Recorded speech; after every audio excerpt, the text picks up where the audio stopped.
जय माता दी। हर हर महादेव। आप सब जानते हैं कि 15 अक्टूबर से शारदीय नवरात्र प्रारंभ हो रहे हैं, इसलिए आप सभी को मेरी तरफ से नवरात्रि की हार्दिक शुभकामनाएं। माता रानी आपकी सभी मनोकामनाओं को पूर्ण करे।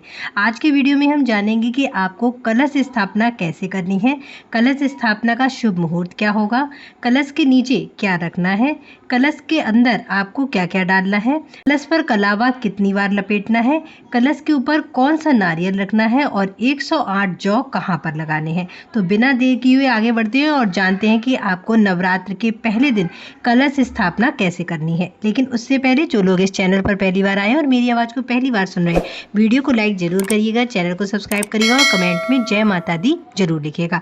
चलिए बात करते हैं अपने कलश स्थापना के नियम की। देखिए, कलश स्थापना के लिए आपको सबसे पहले एक मिट्टी का कलश लेना है। अब आपको ये कलश स्थापना किस समय करनी है इसकी बात करेंगे, यानी कलश स्थापना का जो शुभ मुहूर्त है उसके बारे में बात करते हैं। देखिए, कलश स्थापना अभिजीत मुहूर्त में और प्रतिपदा तिथि में करना ही शुभ माना जाता है। इस बार यानी 15 अक्टूबर को जो अभिजीत मुहूर्त है वो सुबह 11:38 से शुरू होगा और 12:24 पर समाप्त हो जाएगा और इसके बाद वैधृति योग स्टार्ट हो जाएगा, जिसे अशुभ माना जाता है। इसलिए आपको जो कलश स्थापना है वो 11:38 से 12:24 के बीच में ही करनी है। इसके लिए आपको सिर्फ 45 मिनट का ही समय मिलेगा। तो ये तो बात हो गई कलश स्थापना के शुभ मुहूर्त की। अब जो तीसरा सवाल है वो ये है कि आपको ये कलश किस दिशा में स्थापित करना है। तो आपको ये कलश स्थापना ईशान कोण में करनी है। आपके घर के मंदिर में जिस स्थान पर ईशान कोण वाली दिशा होगी वहीं पर आपको इस कलश को स्थापित करना होगा। अगली बात, आप जब कलश को स्थापित करेंगे तो आपको इस कलश के नीचे चावल का आसन जरूर रखना है, क्योंकि बिना आसन के कलश को स्थापित नहीं किया जाता है। इसलिए एक मुट्ठी चावल लेना और उसको चौकी पर रखना, या फिर अगर आप मंदिर में कलश को स्थापित कर रहे हैं तो मंदिर में रखना और उस पर कलश को स्थापित कर देना। ठीक है, अब जानते हैं कि आपको इस कलश में अंदर क्या क्या डालना है। तो सबसे पहले तो आपको इस कलश में भरना होगा शुद्ध और ताजा जल।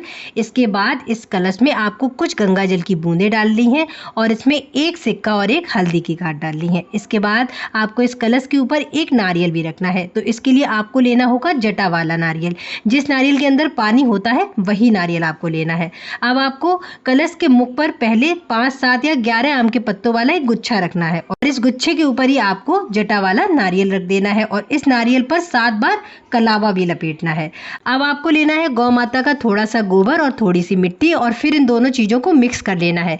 फिर आपको इस मिक्सचर से करना क्या है, इस मिक्सचर से आपने जो ये कलश लिया है ना, इस पर आप पर लंबी लंबी सी लाइन में इस गोबर और मिट्टी को लगाना है, क्योंकि इसी मिट्टी और गोबर के मिक्सचर में जो हम लाइनें बना रहे हैं ना कलश पर, इसी में हमको 108 जौ लगाने होते हैं। अगर आपके घर के आसपास गोबर नहीं मिल पाता है, मान लीजिए आप सिटी में रहते हैं और आपको गोबर नहीं मिल पाता, तो फिर क्या करेंगे, तो फिर आपने जो कलश लिया है ना उस पर लाल चंदन से या फिर रोली से एक स्वास्तिक बना देंगे। 1 या 5 आप जितने भी स्वास्तिक बनाना चाहें, हम अपने कलश को स्वास्तिक बनाकर सजा लेंगे।